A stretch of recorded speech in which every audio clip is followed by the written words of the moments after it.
الله نور السماوات والأرض مثل نوره كمشكاة فيها مصباح. بسم الله الرحمن الرحيم. اللهم صل على محمد النبي الأمي وعلى آله وسلم تسلیما. باب حضور اقدس صلی اللہ علیہ وسلم کے عمامے کا ذکر. حضور اقدس صلی اللہ علیہ وسلم کے عمامے کی مقدار مشہور روایات میں نہیں ہے. طبرانی کی ایک روایت میں 7 ذراع آئی ہے. بیجوری رحمۃ اللہ علیہ نے ابن حجر رحمۃ اللہ علیہ سے اس حدیث کا بے اصل ہونا نقل کیا ہے. علامہ جزری رحمۃ اللہ علیہ کہتے ہیں کہ میں نے سیر کی کتابوں کو یعنی سیرت کی کتابوں کو خاص طور سے تلاش کیا مگر حضور اقدس صلی اللہ علیہ وسلم کے عمامے کی مقدار مجھے نہیں ملی. البتہ امام نووی رحمۃ اللہ علیہ سے یہ نقل کیا جاتا ہے کہ حضور اقدس صلی اللہ علیہ وسلم کے 2 عمامے تھے، ایک چھوٹا 6 ہاتھ کا مناوی رحمۃ اللہ علیہ کے قول کے موافق اور 7 ہاتھ کا ملا علی قاری رحمۃ اللہ علیہ کے قول کے موافق، اور ایک بڑا 12 ہاتھ کا. صاحب مدخل نے حضور صلی اللہ علیہ وسلم کے عمامے کی مقدار 7 ہی ہاتھ بتائی ہے، دوسرا نہیں بتایا. عمامے کا باندھنا سنت مستمرہ ہے. نبی اکرم صلی اللہ علیہ وسلم سے عمامہ باندھنے کا حکم بھی نقل کیا گیا ہے. چنانچہ ارشاد ہے کہ عمامہ باندھا کرو، اس سے حلم میں بڑھ جاؤ گے. حلم یعنی بردباری، برداشت کرنے کا مادہ. فتح الباری. حضرت عبداللہ بن عمر رضی اللہ عنہ سے کسی نے پوچھا کہ کیا عمامہ باندھنا سنت ہے؟ انہوں نے فرمایا ہاں سنت ہے. ایک حدیث میں آیا ہے کہ عمامہ باندھا کرو. عمامہ اسلام کا نشان ہے اور مسلمان اور کافر میں فرق کرنے والا ہے. اس باب میں مصنف رحمۃ اللہ علیہ یعنی امام ترمذی رحمۃ اللہ علیہ نے 5 حدیثیں ذکر فرمائی ہیں. حدیث نمبر 1، حضرت جابر رضی اللہ عنہ فرماتے ہیں کہ حضور اقدس صلی اللہ علیہ وسلم فتح مکہ میں جب شہر میں داخل ہوئے تو حضور اقدس صلی اللہ علیہ وسلم کے سر مبارک پر سیاہ عمامہ تھا. فائدہ: یہ حدیث بظاہر گزشتہ باب کی روایات کے خلاف ہے جن میں حضور صلی اللہ علیہ وسلم کا خود پہنے ہوئے مکہ مکرمہ میں تشریف لے جانا وارد ہوا ہے، لیکن حقیقتاً کوئی اختلاف نہیں، اس لیے کہ خود پر عمامہ ہونے میں کوئی بعد نہیں. دونوں روایتیں بسہولت جمع ہو سکتی ہیں. بعض علماء نے لکھا ہے کہ داخلے کے وقت تو خود سر مبارک پر تھی، اس کے بعد متصلاً ہی عمامہ باندھ لیا تھا. چونکہ وہی وقت تقریباً تھا اس لیے اس روایت میں داخلے کا وقت کہا گیا. بعض علماء نے لکھا ہے کہ لوہے کی ٹوپی کی اذیت یعنی تکلیف کی وجہ سے اس کے نیچے عمامہ باندھ رکھا ہوگا. حدیث نمبر 2، عمر بن حریث رضی اللہ تعالی عنہ فرماتے ہیں کہ میں نے حضور اقدس صلی اللہ علیہ وسلم کے سر مبارک پر سیاہ عمامہ دیکھا. مسلم شریف اور نسائی شریف میں ہے کہ عمر بن حریث کہتے ہیں کہ وہ منظر گویا اس وقت میرے سامنے ہے جب نبی کریم صلی اللہ علیہ وسلم منبر پر خطبہ پڑھ رہے تھے. سیاہ عمامہ آپ صلی اللہ علیہ وسلم کے سر مبارک پر تھا اور اس کا شملہ دونوں شانوں کے درمیان تھا.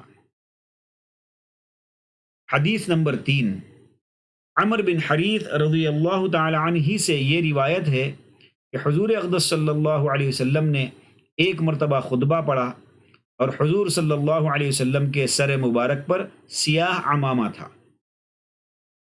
فائدہ: مشہور قول کے موافق یہ خطبہ فتح مکے کا خطبہ ہے جو کعبے کی چوکھٹ پر کھڑے ہو کر حضور اقدس صلی اللہ علیہ وسلم نے فرمایا تھا، جس کا ذکر پہلی حدیثوں میں حضرت جابر رضی اللہ عنہ کی روایت سے گزر چکا ہے. لیکن بعض لوگوں نے اس وجہ سے کہ اس قصے میں بعض جگہ ممبر کا لفظ آیا ہے اور فتح مکہ کا وہ خطبہ ممبر پر نہیں تھا، اس لیے مدینہ منورہ کا کوئی اور خطبہ جمعہ کا مراد لیا ہے کہ بعض حدیثوں میں اس قصے میں جمعہ کا لفظ بھی موجود ہے۔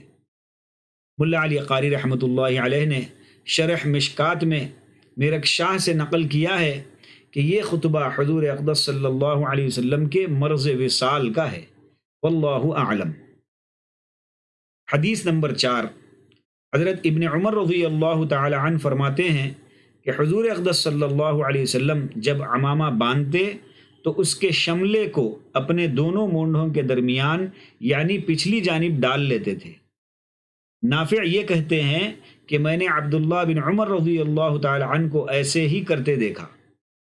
عبید اللہ جو نافع کے شاگرد ہیں وہ کہتے ہیں کہ میں نے اپنے زمانے میں حضرت ابو بکر صدیق رضی اللہ تعالی عنہ کے پوتے قاسم بن محمد کو اور حضرت عمر رضی اللہ تعالی عنہ کے پوتے سالم بن عبداللہ کو ایسے ہی کرتے دیکھا۔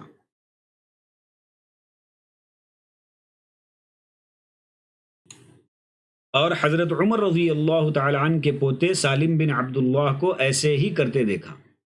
فائدہ: حضور اقدس صلی اللہ علیہ وسلم کی عادت شریفہ شملے کے بارے میں مختلف رہی ہے۔ شملہ چھوڑنے کا معمول اکثر تھا، حتیٰ کہ بعض علماء نے یہاں تک لکھ دیا کہ بغیر شملے کے باندھنا ثابت ہی نہیں۔ شملہ یعنی جو کپڑا عمامے میں پیچھے کی طرف لٹکا ہوا ہوتا ہے۔ لیکن محققین کی رائے یہ ہے کہ گاہے بغیر شملہ چھوڑے بھی عمامہ باندھ لیتے تھے، یعنی بعض مرتبہ بغیر شملہ چھوڑے بھی عمامہ باندھ لیتے تھے، اور شملہ چھوڑنے میں بھی مختلف معمول رہا ہے، اور کبھی آگے دائیں جانب، کبھی پیچھے دونوں مونڈھوں کے درمیان شملہ چھوڑتے تھے، کبھی عمامے کے دونوں سرے شملے کے طریقے پر چھوڑ لیتے تھے۔ علامہ مناوی رحمۃ اللہ علیہ نے لکھا ہے کہ ثابت اگرچہ سب صورتیں ہیں، لیکن ان میں افضل اور زیادہ صحیح دونوں مونڈھوں کے درمیان یعنی پچھلی جانب ہے۔ حدیث نمبر 5، حضرت ابن عباس رضی اللہ عنہ فرماتے تھے کہ حضور اقدس صلی اللہ علیہ وسلم نے ایک مرتبہ خطبہ پڑھا اور آپ صلی اللہ علیہ وسلم کے سر مبارک پر سیاہ عمامہ تھا یا چکنی پٹی تھی۔ فائدہ: یہ قصہ حضور اقدس صلی اللہ علیہ وسلم کے مرض الوفات کا ہے، اور آخری وعظ ہے کہ اس کے بعد نبی کریم صلی اللہ علیہ وسلم نہ ممبر پر تشریف لے گئے نہ کوئی خطبہ پڑھا۔ اس میں انصار کی مراعات کا خاص طور سے حضور اقدس صلی اللہ علیہ وسلم نے ذکر فرمایا، ان کے محاسن اور احسانات گنوائے، اور یہ ارشاد بھی فرمایا کہ جو تم میں سے کسی چیز کا بھی امیر بنایا جائے وہ ان کی خاص طور سے رعایت کرے۔ اس وقت حضور اقدس صلی اللہ علیہ وسلم کے سر مبارک میں شدید درد تھا، جس کی وجہ سے پٹی کا باندھنا بھی موجہ ہے، اور چونکہ حضور اکرم صلی اللہ علیہ وسلم کے سر مبارک پر تیل کی زیادہ مالش ہوتی تھی جیسا کہ آئندہ آنے والا ہے، اس لیے اس پٹی کا چکنا ہونا بھی قرین قیاس ہے، اور سیاہ عمامہ تو ظاہر ہے اس میں کسی قسم کا بعد نہیں۔ حضور اقدس صلی اللہ علیہ وسلم کی عادت شریفہ تھی ہی، غرض علماء اس کے دو مطلب میں دونوں طرف گئے ہیں کہ بعض علماء نے سیاہ عمامے کا ترجمہ فرمایا ہے اور بعض نے چکنی پٹی کا، اور دونوں صحیح ہیں کہ لفظ بھی دونوں کو محتمل ہے اور قول بھی دونوں کے موافق ہے۔ اس حدیث کے ایک راوی ابن الغسیل ہیں جو حضرت حنظلہ غسیل الملائکہ کی اولاد ہیں۔ حضرت حنظلہ کا لقب غسیل الملائکہ پڑ گیا تھا، جس کا ترجمہ فرشتوں کا غسل دیا ہوا ہے۔ ان کا عجیب واقعہ گزرا ہے کہ جس وقت احد کی لڑائی کے لیے کوچ ہوا اور روانگی کا اعلان ہوا تو یہ اپنی اہلیہ کے ساتھ مشغول تھے۔ اس حالت میں شور سنا، معلوم ہوا کہ قافلہ روانہ ہو رہا ہے، یہ بھی خبر سنتے ہی ساتھ ہو لیے، اور اتنی مہلت نہ ہوئی کہ غسل سے فراغت پاتے، وہاں پہنچ کر شہید ہو گئے۔ چونکہ شہید کو غسل نہیں دیا جاتا اس لیے ان کو بھی غسل نہیں دیا گیا، مگر نبی اکرم صلی اللہ علیہ وسلم نے دیکھا کہ فرشتے ان کو غسل دے رہے ہیں، اس لیے تحقیق فرمایا اور واپسی پر ان کی اہلیہ سے یہ سارا حال معلوم ہوا، در حقیقت ان حضرات کے نزدیک دین پر مرمٹنا، اس کے لیے جان دے دینا اتنا ہی سہل یعنی آسان تھا جتنا ہم لوگوں کو اپنی خواہشات دنیاوی میں مشغول و منہمک ہو جانا آسان ہے۔